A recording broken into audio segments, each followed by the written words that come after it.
Last time તમે ફંક્શનની અંદર પાર્ટ 1 અને પાર્ટ 2 કે કેવા પ્રકારનું વાક્ય હોય અને એ વાક્ય પ્રમાણે તેને કયા ફંક્શન તરીકે ઓળખવામાં આવે છે એની માહિતી આપણે પાર્ટ 1 અને પાર્ટ 2 ની અંદર શીખ્યા હતા. હવે ધોરણ 9, 10, 11 અને 12 આમ જોવા જઈએ તો બધા જ ધોરણની અંદર ફંક્શન જે છે એ ખૂબ જ અગત્યનો પાર્ટ છે, એટલે કે એનો ઉપયોગ આવે જ છે, બરાબર. અને આ તમે ભણશો ત્યાં સુધી તમને કામ લાગશે. હવે જે શીખ્યા હતા કે કોઈ વાક્ય આપ્યું હોય તે વાક્યમાં કેવા પ્રકારનું વાક્ય હોય તો તમે એને ફંક્શન તરીકે ઓળખો, બરાબર. દાખલા તરીકે તમને એક એક્ઝામ્પલ આપ્યું હોય, આઈ ગો ટુ સ્કૂલ, બરાબર. સાદા વર્તમાન કાળનું વાક્ય છે એમ કરી શકાય, એટલે આપણે કહી શકીએ ભાઈ ડિસ્ક્રાઇબિંગ ધ સિમ્પલ પ્રેઝન્ટ અથવા પ્રેઝન્ટ ઇવેન્ટ, બરાબર. તો આ રીતે એને આપણે કહી શકીએ. અથવા આઈ રોટ અ લેટર, મેં પત્ર લખ્યો હતો, તો મેં પત્ર લખ્યો. તો અહીંયા રોટ છે ભૂતકાળ બતાવે છે, આપણે કહી શકીએ ડિસ્ક્રાઇબિંગ ધ પાસ્ટ ઇવેન્ટ્સ. તો આ પ્રકારના જે વાક્યો જે છે એ આપણને સૂચવે છે કે આ પ્રકારનું ફંક્શન જે છે એ સાદા ભૂતકાળનું છે, બરાબર. તો અહીંયા અધૂરા વાક્યો આપ્યા હોય ને એને આપણે પૂર્ણ કરવાના છે. પૂર્ણ કરવા માટે તમારે એ પણ જોવાનું છે કે તમારા પ્રશ્ન આપેલો હોય એ પ્રશ્નની અંદર કૌંસમાં તમને ઈ વાક્ય જે છે એ અધૂરું વાક્ય કયા કાળમાં પૂર્ણ કરવાનું છે, અથવા એ કાળ અથવા એ ફંક્શન કયું વાપરવાનું છે જેથી વાક્ય પૂર્ણ થશે, એ તમારે સમજવાનું છે. એક્ઝામ્પલ અહીંયા કેટલાક આપેલા છે, જોઈએ અને સૂચના જોઈએ, તમને ખ્યાલ આવશે કે આની અંદર કેવી રીતે વર્ક કરવાનું છે. તો પહેલી બાબત અહીંયા તમને જણાવેલું છે, સૂચના જુઓ, complete the sentence using the functions, બરાબર. તો એવું કે છે સેન્ટેન્સ જે છે કમ્પ્લીટ કરો ફંક્શનનો ઉપયોગ કરી. હવે ફંક્શન જે કૌંસમાં શબ્દ આપેલો છે જુઓ, ડિસ્ક્રાઇબિંગ ધ પાસ્ટ ઇવેન્ટ્સ, એટલે કે જે વાક્ય અધૂરું આપેલું છે એને તમારે સાદા ભૂતકાળ અથવા ચાલુ ભૂતકાળની અંદર આ વાક્ય જે છે તમારે પૂર્ણ કરવાના છે. એનો મતલબ એ થાય કે તમારે આ ફંક્શન જ્યારે આવે ડિસ્ક્રાઇબિંગ ધ પાસ્ટ ઇવેન્ટ, એટલે યાદ રાખવાનું કે તમારે બે કાળનો ઉપયોગ કરવાનો આવશે, બરાબર. એક પહેલું આવશે સાદો ભૂતકાળ અને બીજું વાક્ય બનશે ચાલુ ભૂતકાળ, બરાબર. તો એ બે વાક્યના ઉપયોગ થકી તમારે આખું વાક્ય બનાવવાનું આવશે. તો જોઈએ આપણે એટલે આપણને વધુ ખ્યાલ આવે. હવે વાક્ય કેવા પ્રકારનું હોય એ આપણે સમજી લઈએ, બરાબર. તો સૌથી પહેલા અહીં તમને જોવા મળશે કે આ જગ્યાએ પહેલું વાક્ય આપેલું છે હી ડીડ. ડીડ પછી તમને અહીંયા કઈ નહીં તો dot dot dot dot dot dot આપેલું હશે, એનો મતલબ કે આ વાક્ય અધૂરું છે. તો હી ડીડ પછી તમે કોઈ પણ સાદા ભૂતકાળનું વાક્ય મૂકી શકો, કેમ કે સાદા ભૂતકાળમાં ડીડ વપરાય છે. હવે ડીડ આપેલું છે અને આગળ કરતા છે, એનો મતલબ કે આ વાક્ય નકાર આવવું જોઈએ. તો હી ડીડ નોટ, હવે એનો આન્સર અહીં લખેલો છે હી ડીડ પછી અધૂરું વાક્ય આપ્યું હોય તમારે તેને પૂર્ણ કરવાનું છે. તો જવાબ એવો આવશે કે he did not play with me, એટલે આવી રીતે તમારે જવાબ લખવો પડશે. આની જગ્યાએ તમે બીજું કંઈ પણ લખી શકો, he did not eat apples, એવી રીતે પણ લખી શકો. He did not go to garden, તે બગીચામાં જતો નથી. તો આ રીતે તમે વાક્યને તમારી રીતે પણ લખી શકો, પણ વાક્યની રચના તમારે ખાસ યાદ રાખવાની છે. અહીંયા હી ડીડ આપી દીધું છે, એનો મતલબ કે આ વાક્ય રચના નકાર બનતી હશે જ, બરાબર. આ રીતે ફંક્શન આવે છે. ત્યાર પછી અહીંયા બીજો પ્રશ્ન છે માય ફાધર. ઓકે, ખાલી કરતા આપ્યા છે ને પછી તમને પ્રશ્નમાં આમ કઈ ડોટ ડોટ ડોટ ડોટ આપી દીધું હોય. હવે તમારે એને કયા કાળમાં બનાવો, તમે બંનેમાં બનાવી શકો, કાં તમે ચાલુ ભૂતકાળમાં બનાવો અથવા સાદા ભૂતકાળમાં બનાવો, બેમાં વાક્ય બની શકે છે.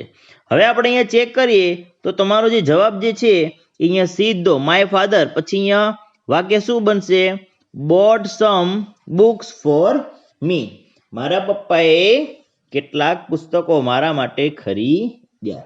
હવે તમે તમારી રીતે પણ સાદા ભૂતકાળનું વાક્ય લખી શકો. માય ફાધર, પછી તમે ગમે તે વસ્તુ એડ કરી શકો. My father gave me a books, આવું પણ તમે લખી શકો છો, જેથી તમારો જવાબ જે છે એ સાચો પણ પડી શકે છે. તો જ્યારે પણ તમને પ્રશ્ન પૂછવામાં આવે તો અધૂરું વાક્ય આપ્યું હોય ત્યારે વાક્યને પહેલા જોવાનું કે વાક્યની શરૂઆત ક્યાંથી થાય છે. વાક્ય હકાર બનશે કે નકાર બનશે કે પ્રશ્નાર્થ બનશે. બીજી બાબત, ઈ વાક્ય બન્યા પછી તમારે કૌંસની અંદર જોવાની સૂચના, આ જે સૂચના આપેલી છે ડિસ્ક્રાઇબિંગ ધ પાસ્ટ ઇવેન્ટ્સ, તો ડિસ્ક્રાઇબિંગ ધ પાસ્ટ ઇવેન્ટની અંદર કેટલા કાર્ડ આવે? તો ભાઈ 2 કાર્ડ આવે, સાદો ભૂતકાળ અને ચાલુ ભૂતકાળ. એટલે વાક્ય જોઈને તમારે તમારી રીતે બનાવવાનું છે. કોઈ પણ ફિક્સ વાક્ય તમારી રીતે બનાવવાની, વાક્યરચના પ્રમાણે જ બનાવવાનું છે. ચલો એના પછી આગળ જોઈએ. વેન આઈ સો જેનિલ, તો અહીંયા વાક્યરચનામાં જો વેન આઈ વોઝ, વેન સાથે અહીંયા સાદો ભૂતકાળનું ક્રિયાપદ છે એટલે આપણને ખબર પડી જાય કે આ જે વાક્ય જે છે એ ચાલુ ભૂતકાળનું બનશે. વેન કે વાઇલ વાળી રચના આવે ત્યારે. હવે એના જવાબની અંદર તમે ગમે ઉમેરી શકો. He was playing, he was running, he was reading, આવી રીતે તમે કોઈ પણ વાક્ય જે છે એડ કરી શકો છો. તો આ રીતે ફંક્શનનો એક ભાગ છે. પછી ચોથું વાક્ય જોઈએ. Last week Mrs Taylor visited the Taj Mahal, એટલે કે અહીંયાથી ડોટ ડોટ આપ્યું હોય તમારે વાક્ય જોડવાનું છે. તો આ રીતે તમે તમારી રીતે વાક્ય બનાવી શકો છો. He fell of while he was running fat. હવે તમને ખ્યાલ જ હશે કે અહીંયા શું આપેલું છે? while, WHILE, while આપેલું છે. ક્લિયર ન દેખાય એટલે હું ચોખ્ખું કહી દઉં છું. he was running fast. our principal, પછી ડોટ ડોટ ડોટ આપ્યું હોય. હવે પ્રિન્સિપલ પછી તમે જે વાક્ય બનાવો હોય બનાવી શકો છો. our principal told us about the history of our school. ત્યાર પછી yesterday at 6 PM children, પછી ડોટ ડોટ આપ્યું હોય તેનો જવાબ શું આવી શકે? were dancing in the class.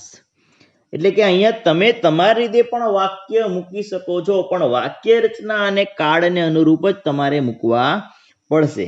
ખોટું ન પડે એટલા માટે તમને દરેક કાળની વાક્ય રચના બનાવતા આવડવી જોઈએ અને એ પ્રમાણે વાક્ય બંધ બેસતું બનાવતા આવડવું જોઈએ. આ ફંક્શનની મુખ્ય વસ્તુ એ છે કે તમને દરેક કાળની સમજ હોવી જોઈએ. હકાર, નકાર અને પ્રશ્ન ત્રણેય પ્રકારની વાક્ય રચના ખબર હોવી જોઈએ અને આ વાક્ય જે છે એ કઈ રીતે બનશે એ પણ તમને ખબર હોવી જોઈએ, તો જ તમે સહેલાઈથી બનાવી શકો છો.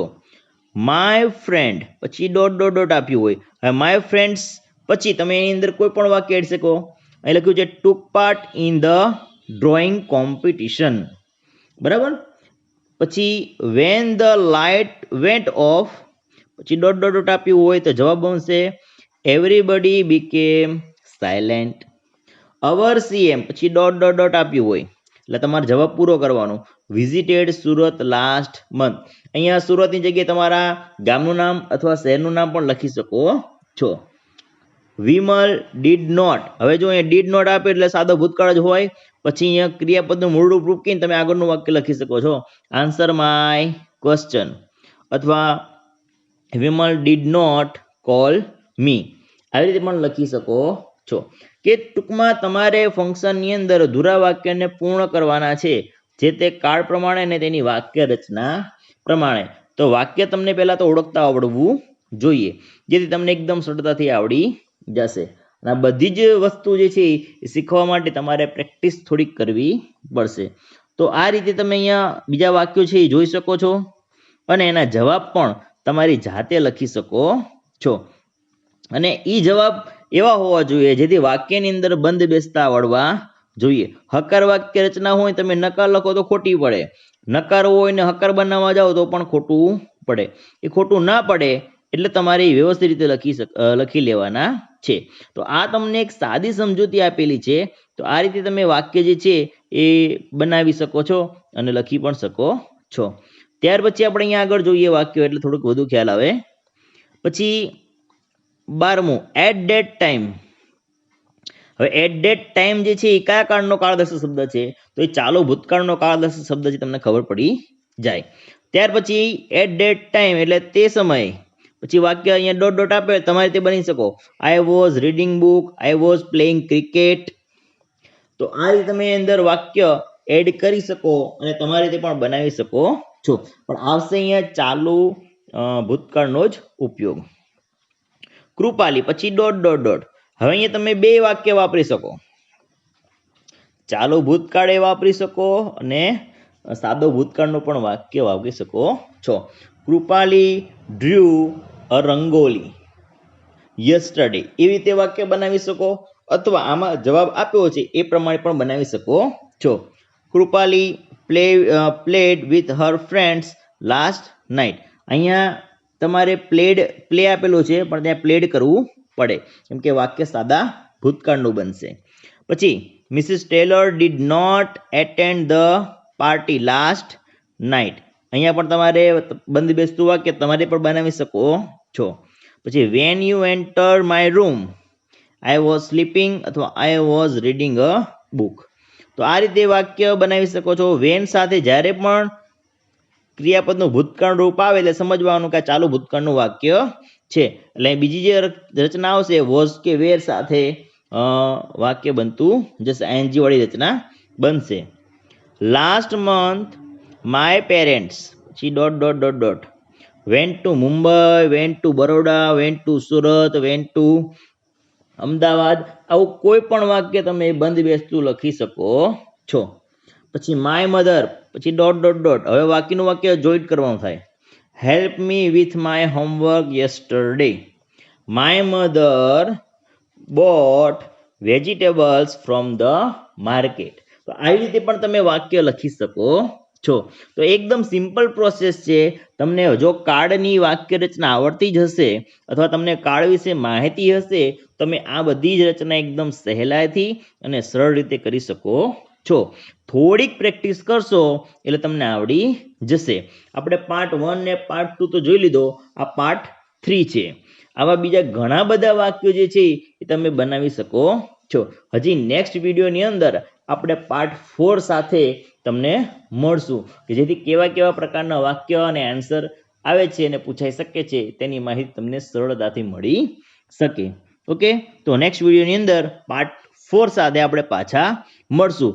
ત્યાં સુધી તમે આ બધા જ વિડીયોનું આખા વિડીયોની અંદર જે માહિતી છે એ બરાબર જોઈ લેશો અને તમે પણ થોડીક પ્રેક્ટિસ કરજો કે આ વાક્ય કઈ રીતે બને છે. 100% વિશ્વાસ છે તમને આવડી જશે. બરાબર, ધન્યવાદ, થેન્ક યુ.